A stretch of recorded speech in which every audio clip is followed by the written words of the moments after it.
Well, hello YouTube family and welcome back to my channel. So if you've read the title, you know that today's video is all about generational wealth in the Black community and the things that I feel like we do, unfortunately, to hinder ourselves from having generational wealth. So of course we already know generational wealth is definitely all about having systems in place, having money, having wealth, having assets that are able to be passed on from generation to generation. I'm not talking about being able to leave your son or daughter a couple $1,000. No, I'm saying the things that you've done today is able to help your children and your children's children and so on and so forth. So I just want to start off by saying, of course, generational wealth, especially in the Black and brown community in America, is so hard to obtain due to things such as slavery, racism, and just quite frankly, this system wasn't built with us in mind. So we already kind of have to get 10 steps ahead just to get to the same level. I don't know what you want to call it, but we are definitely at a disadvantage. However, there are certain things that I just feel like we as a people have to get in the mindset of. And the number one thing that, I've talked to my dad about, I've talked to some of my friends about is we glorify the struggle. Don't get me wrong. The struggle is real. Really, really real, guys. But we as a people are constantly like, I got mine, so it's time to get yours. And we need to change that mentality, guys. That is the type of thing that is going to keep us down as a people.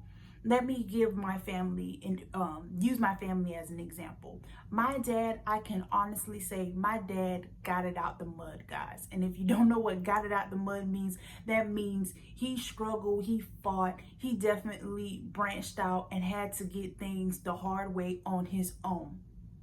However, if my dad got it out the mud, should I still be getting it out the mud?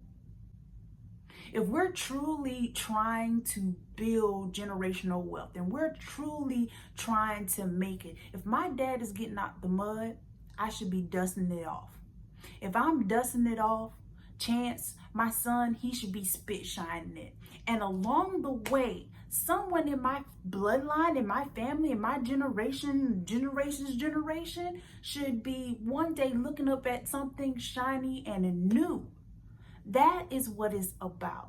We glorify that, I got mine. It's time for them to get theirs.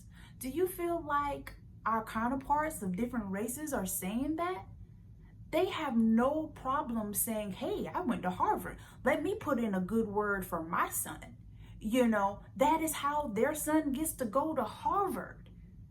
They're not sitting there saying, well, I got myself $1 million. My son needs to get $1 million. No. They're giving their kids $1 million leg up so that they can snowball that $1 million into $2 million, into $3 million, and so on and so forth. We are so worried about our kids being born with a quote unquote silver spoon in their mouth. Why is being born with a silver spoon in your mouth looked at so negatively? It's about what you do with that spoon. So another example, because, I feel like a lot of people kind of feel like, yo, Pastor's kind of spoiled, she's a brat.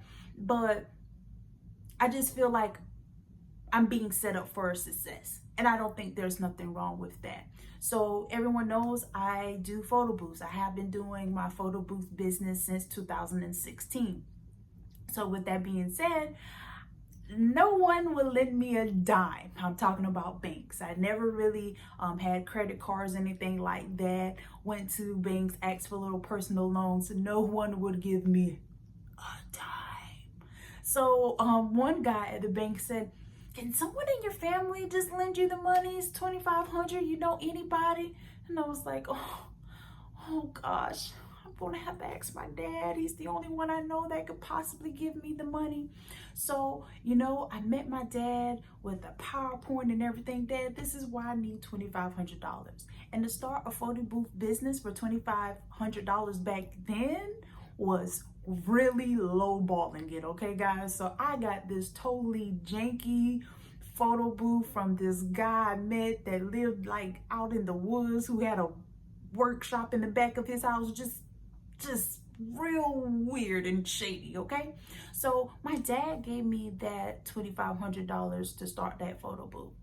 Some would say that's me being spoiled. Some would say that's not me getting it on my own. But the thing is that you don't see is every weekend I'm busting my butt on that photo booth. There's been weekends that I've had to do 2-3 events by myself, 4 and 5 hour events, where I've literally felt like I've gotten my teeth knocked in. I'm pouring down in sweat. I'm working with customers. Everything is going wrong. So yeah, I was given $2,500, but I've had to maintain that business throughout the years. I don't still have that photo booth anymore. I've bought several photo booths since then. You know what I mean? But it started off from that $2,500. So I just urge parents out there, and I don't think I've ever truly understood until I became a parent myself. I just urge you, if you have the chance and you have the opportunity, whether it be money or it be knowledge, give your kids a leg up, because there's other people out there, they have no problem giving their kids a leg up. Let's stop glorifying the struggle. If just because someone gave you a helping hand does not mean you're not out there working for yours. Best believe I have a friend who was fortunately blessed to be given several rental properties by her grandmother that has passed away. Okay, some would look at that and say, you didn't work for that. But I sit and I watch her on FaceTime with my real eyes, watch this girl who's like 5 foot nothing pull out toilets, deal with tenants, paint, deal with septic tanks. That's something her grandmother is no longer doing beyond this grave. So I just want to urge us as a people, just realize, is our kids struggling? Is that always a good thing? I'm not saying be out here, knowing good and well your son's on drugs and you giving him money, or just giving it over and over to someone who is not doing the right thing. I will never imply that, but I'm just saying that we need to start setting our kids up for success. Now, in the past, when it comes to investing, I've always invested money in a certain way, but now that I've had chance, right now, my portfolio is going to just start solely, for the time being investments that will lead to generational wealth, be leading to investments that one day are tangible for my son. So that is why I have chosen to start investing in real estate. My goal is to have a bare minimum of 3 to 5 properties that I can pass on to my son. And with that being said, I will have it written up in a will or a trust, whatever it is, that my son can't sell those properties. I did not get those properties just for my son. I got these properties for my son's son and his son's son's sons. You get what I'm saying? Now, I will have it so that if he's in some type of financial bind or something happens, that he can sell the house of the lowest value. Because at the end of the day, what I do not want is my son out here doing, begging, stealing, borrowing, robbing Peter to pay Paul, however that story goes.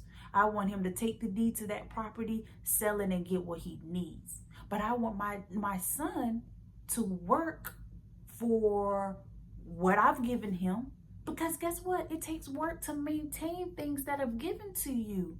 I don't know how many times, because I read tax deed properties, things that have gone into probate, people who've had $200, $300 homes given to them, and they've let it run into the ground. They didn't pay the taxes on it. Guys, we got to start thinking about stuff like this. That property your mom left you, your grandmama left you, don't be so quick to just sell it. Don't be so quick to not maintain it. If not for you, think about your children. Think about generations to come. And I just really just want to come on here and just stress it to you guys. I just feel like the Black community is open and ready to start truly building some generational wealth. But what we got to do first is change our mindset, guys.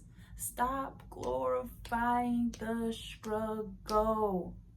If you got it out the mud and your child is still getting it out the mud, I will question if you're doing the right thing as a parent. Have you done your job?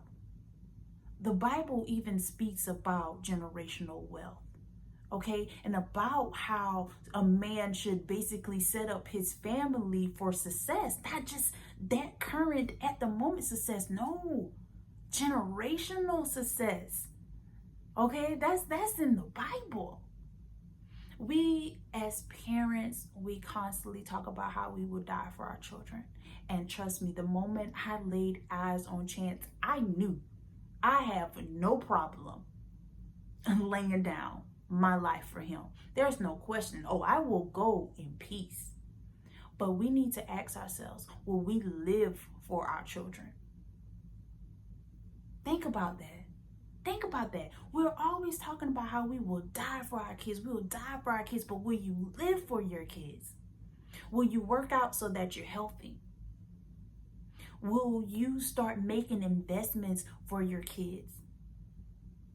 Will you do the things necessary to be here on this earth as long as you can, to build as much as you can for your children and your children's children?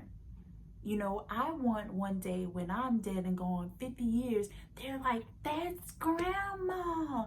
Yeah, she's the one that started this. Yeah, she brought this property back in such and such years. That was 50, 60 years ago my grandma brought this property. There it is. That's her name on the deed. Thank you, Grandma. I'm about to go collect my check from my renters. That's what I want my legacy to be. I want my legacy to be that I started generational wealth in my family. That's what I want it to be. So I'm going to end this video because I don't want it to be long. But please, please, please give me a thumbs up. But most importantly, guys, leave a comment below. Tell me what you think about generational wealth. How can the Black community build generational wealth? But most importantly, what I want to know, because I love investments, is what are you doing to build generational wealth for your family, guys? I really want to know. So leave it in the comments below, and I'll see you next time.